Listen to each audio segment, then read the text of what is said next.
Okey murid-murid, jangan cuba buat apa-apa. Sila duduk dan jangan lari. Hari ini saya akan mengadakan spot check bersasar. Ha, kamu. Cikgu. Saya bukan cikgu. Saya pelatih PLKN. 1, 2, 3. Keluar, berdiri dekat depan. Cepat. Lembik je. Hey. Tengok kamu, rambut. Oh, rambut bagus. Dah tak berapa nak ada. Ni, misai dengan janggut ni nanti cukur. Baik. Yang lain, bagus. Kamu pula. Oh, rambut style zaman sekarang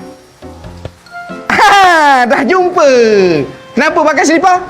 Hujan cikgu, kasut saya basah. Alasan. Siapa suruh main hujan? Tak, saya tengah jemur tapi kasut tu saya tak sempat ambil. Tak ada. Jumpa cikgu di bilik disiplin.